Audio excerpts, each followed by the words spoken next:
Hello दोस्तों, कैसे हैं आप। उम्मीद करता हूं कि ठीक ही होंगे। स्वागत है आपका हमारे चैनल पे जहां हम करते हैं मूवीज़ का एक्सप्लेन। आज हम आपके लिए लेके आए हैं अराइवल। बिना किसी देरी की मूवी का एक्सप्लेनेशन शुरू करते हैं। मूवी स्टार्ट होती है लुइस के एक सपने देखने में, जहाँ पे वो अपने सपने में अपनी बेटी को देख रही है, जिसके साथ वो काफ़ी इंजॉय कर रही है। फिर इस बीच उसको ध्यान आता है कि कैसे बड़े होने के बाद उसकी बेटी अब उससे नफरत करती है। इसके बाद उसकी आँख खुलती है और वो अपने स्कूल में जाती है, जहाँ पे इसको स्टूडेंट्स कुछ देख रहे होते हैं लैपटॉप में। वो उनको पढ़ा रही होती है। वो एक लैंग्वेज टीचर रहती है जिसको तरह तरह की लैंग्वेज आती हैं और वो उन सब में एक्सपर्ट होती है, लेकिन वो बच्चे अपने लैपटॉप में देख रहे होते हैं। जिसके बाद लुइस अपना टीवी खोलती है और वो देखती है कि असल में कोई स्पेसशिप आ गया है अर्थ पे, और एक नहीं ये 12 स्पेसशिप हैं जो अर्थ पे अलग अलग जगहों पे आ चुके हैं। जिसके बाद वो घर जाती है जहाँ पे उससे मिलने कर्नल आते हैं। कर्नल उससे कहते हैं कि ये कोड है, क्या तुम इसको समझ सकती हो। जिसके बाद वो कहती है मैं इसको ऐसे नहीं समझ सकती, जब तक मैं वहाँ पे होंगी नहीं तो मैं समझ नहीं पाऊंगी। कर्नल उसको कुछ नहीं बताते हैं ये कोड कहाँ से आया और किसका है, और वो वहाँ से चले जाते हैं। उसके बाद रात में उसको अपने गेट पे हेलीकॉप्टर की लाइट दिखती है। वो बाहर जाती है, देखती है कर्नल वहाँ पे आए होते हैं और उससे कहते हैं तुम्हें हमारे साथ चलना होगा, हमें तुम्हारी ज़रूरत है। वो उसको ले जाते हैं और रास्ते में बताते हैं कि तुम्हारा काम रहेगा कि तुम उन एलियंस से बात करोगी और उनकी भाषा को समझोगी। जिसको सुन के लुइस काफ़ी डर जाती है और वहीं पे उसके साथ बैठा रहता है इयान उसकी टीम का लीडर रहता है और वो उसकी भाषा को डिकोड करके बताएगा, क्योंकि वो एक साइंटिस्ट रहता है। वहीं दूसरी ओर हम देखते हैं कि वो लोग एक आर्मी कैंप पे पहुंचते हैं, जहाँ से थोड़ी दूर पे वो स्पेसशिप हवा में टंगी रहती है और काफ़ी लोग भी उसको देखने वहाँ पे आए रहते हैं। वो जाती है आर्मी कैंप के अंदर, जहाँ पे उनको सैनिटाइज किया जाता है और सूट पहनाए जाते हैं, और वो लोग निकल पड़ते हैं बात करने के लिए एलियन से। वहाँ पहुँचने के बाद वो लोग एक क्रेन के जरिए ऊपर जाते हैं, जहाँ पर ग्रेविटी अलग ही होती है। थोड़ा ऊपर जाने के बाद वो लोग देखते हैं कि वो लोग दीवार पे अब चल सकते हैं। वो वहाँ जाते हैं और सामने उनको एक एलियन दिखाई देता है। वो 2 एलियन होते हैं जो कि सर्कल जैसी कोई चीज़ छोड़ के कुछ कहना चाहते हैं। वो उनकी बात नहीं समझ पाते हैं और वहाँ से वापस चले आते हैं।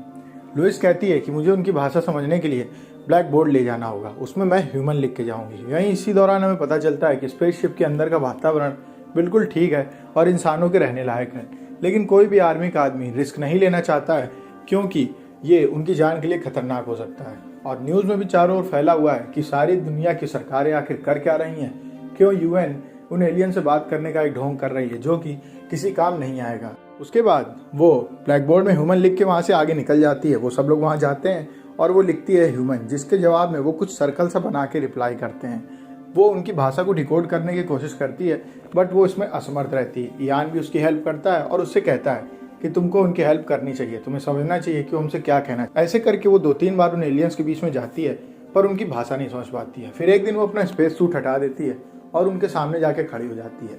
आर्मी के कर्नल उससे मना करते हैं, पर इयान भी यही करता है और वो उसके सामने चले आते हैं। जिसके बाद एलियन उसके ऊपर थोड़ा भरोसा करते हैं और इस बीच हम देखते हैं कि एलियंस उसको टच करते हैं एक ग्लास के थ्रू। जिसके बाद उसको काफ़ी यादें दिखाई देती हैं, जिनमें उसकी बेटी उसके साथ है। वो समझ नहीं पा रही है कि एलियंस उससे क्या कहना चाह रहे हैं, पर वो धीमे धीमे करके उनकी सर्कल वाली उस भाषा को समझने में समर्थ हो रही है। उसकी मदद इयान भी कर रहा है। वहीं दूसरी ओर न्यूज़ में भी ये बात फैली हुई है और न्यूज़ रिपोर्टर्स सब जगह यही कह रहे हैं कि सरकारें उन एलियंस का कुछ कर नहीं पा रही हैं, उन्हें कुछ करना चाहिए। जिसकी बात सुन के आर्मी के कुछ लोग वहाँ पे गुस्सा आ जाते हैं। वो उस स्पेसशिप के अंदर जाके बॉम्ब को फिट कर देते हैं, जिसका टाइमर वो लोग 10 मिनट लगाते हैं। वहीं पे लुइस और यान पहुँचते हैं। वो कहते हैं हमें उनसे बात करनी चाहिए, वो हमें कुछ बताना चाहते हैं। अब उनकी भाषा हम काफ़ी हद तक समझ चुके हैं। जिसके बाद वो दोनों वहाँ पे अंदर जाते हैं। उनको ये आर्मी के लड़के बताते नहीं है कि उसके अंदर बॉम्ब लगाया उन्होंने। वहाँ पे जाते हैं जहाँ पे वो एलियंस उनको खूब सारे सर्कल बना के भेजते हैं।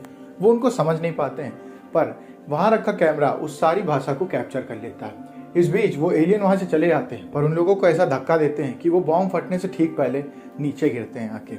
लुइस की आँख खुलती है, जहाँ पे उसको मेडिकल डिपार्टमेंट का एक डॉक्टर बताता है कि कुछ नौजवान सैनिक थे जो टीवी ज़्यादा देखते थे, उनकी वजह से उन्होंने वो बॉम्ब लगा दिया वहाँ पे, जिस वजह से सब हुआ। इसके बाद वो एलियन अपनी स्पेसशिप को अब धरती से थोड़ा ऊपर हवा में टांग देते हैं। अब वो किसी से बात नहीं करना चाहते हैं। वहीं दूसरी ओर चाइना, रशिया और बाकी देश जहाँ जहाँ पे वो स्पेसशिप लटकी हुई है, वो सब डिस्कनेक्ट हो गए हैं और वो सब वॉर चाहते हैं। 4-5 देश आपस में मिल भी जाते हैं, जो कि अब डायरेक्ट उस स्पेसशिप से लड़ेंगे जाके।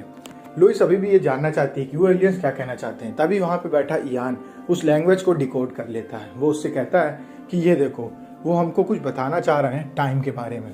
और ये 12 सर्कल्स हैं जो अलग अलग दूरी पे बने हुए हैं।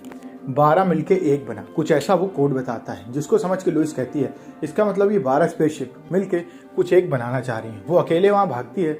इस बीच उसको फिर से वही सब सपने आते हैं जिसमें उसके साथ उसकी बेटी है। वो समझ नहीं पा रही है कि ये सब सपने उसको क्यों आ रहे हैं, ये भविष्य है या ये भूतकाल है।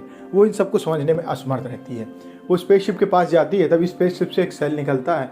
वो सेल उसको अंदर कर लेता है और वो उसके साथ अकेले निकल जाती है। इस बार वो वहाँ जाती है जहाँ पे अब वो एलियंस उसको बिना ग्लास के मिलते हैं बिल्कुल सामने। वहाँ पे सिर्फ एक ही एलियन आया होता है, 2 नहीं आए होते हैं। वो पूछती है दूसरा वाला कहाँ है, जिसके बाद वो बोलता है कि वो अभी आएगा। वो अब सर्कल लैंग्वेज को पूरी तरीके से समझ नहीं होती है। वो लुईस से बताता है कि 3000 साल बाद ह्यूमैनिटी को हमारी मदद चाहिए होगी, जिसके बाद वो बोलती है कि तुम्हें 3000 साल आगे का कैसे पता है। इसके बाद वो बताता है कि ये जो लैंग्वेज है यही हमारा वेपन है जिसको कि तुम लोग ढूंढ रहे हो। ये वही वेपन है जिससे हम समय में आगे पीछे का सब कुछ जान सकते हैं। वो एक ऐसी लैंग्वेज होती है जिसके सहारे वो लोग दुनिया का क्या होने वाला है और क्या नहीं होगा ये सब जान जाते हैं। वो बोलता है कि लुईस हैज़ द वेपन, और ये बोलने के बाद वो वहाँ से चला जाता है। अब लुईस ये नहीं समझ पाती है कि मेरे पास ऐसा कौन सा वेपन है जिसके बारे में वो बात कर रहा है। वो वापस जाती है और सोच रही होती है कि अब क्या करना है। तभी कर्नल वहाँ पे आते हैं और बोलते हैं कि रशिया वॉर को डिक्लेयर कर चुका है और चाइना सबसे आगे निकल चुका है। हमको अब कुछ नहीं करना है, आपको यहाँ से वापस जाना होगा और अब ये मिशन यहीं पे ख़त्म होता है। कुछ दिनों बाद वैसे भी अब वॉर होनी है। और वो स्पेसशिप अब टेढ़ा होकर खड़ा हो जाता है।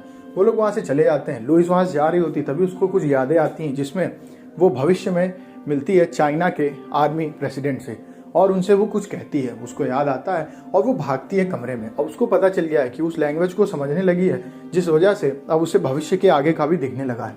वो जाती है, एक डिवाइस उठाती है जिससे वो डायरेक्ट चाइना से कांटेक्ट करती है। वही वहाँ बैठे आर्मी चीफ को भी ये बात पता चल जाती है कि कोई हमारे कैंप से ही चाइना से बात कर रहा है। वो सभी आर्मी वालों को भेज देते हैं उसको पकड़ने के लिए कि जो भी बात कर रहा है उसको पकड़ के लाओ। वो फ़ोन करती है जनरल को और चाइनीज़ भाषा में उन्हें कुछ समझाती है, जिसमें वो पीस की बातें करती है कि हमको ये सब रोकना चाहिए। इस बीच हम देखते हैं कि वहाँ पे आर्मी आ जाती है, लेकिन इयान आगे खड़ा हो जाता है लुईस के सामने और उसको बचा लेता है। तभी हम देखते हैं कि अगले दिन में दिखाया जाता है कि चाइना अब पीछे हट चुका है और सारे स्पेसशिप एक ड्रामेटिकली तरीके से गायब हो चुके हैं। इस दौरान उन्होंने एक ऐसी लैंग्वेज को साझा कर लिया है लुईस के साथ, जिसकी मदद से वो अब धरती का भविष्य जान पाएंगे और वो आगे जा करके धरती को फिर से सुरक्षित कर पाएंगे। एलियंस असल में यहाँ पे आए होते हैं उस लैंग्वेज को हमसे शेयर करने के लिए, जिसके बाद वो यहाँ से चले जाते हैं। लुईस एक बुक बनाती है जिसके जरिए वो उस सारी लैंग्वेज को शेयर करती है पूरी दुनिया से। एलियंस का यही मकसद होता है कि पीस बने, जिसके बाद हम उनकी हेल्प कर पाएंगे। मूवी यहीं पे खत्म हो जाती है। अगर आपको वीडियो अच्छी लगी तो वीडियो को लाइक करें, चैनल को सब्सक्राइब करें। मिलते हैं आपसे नेक्स्ट वीडियो में, तब तक के लिए stay safe, stay healthy, bye bye.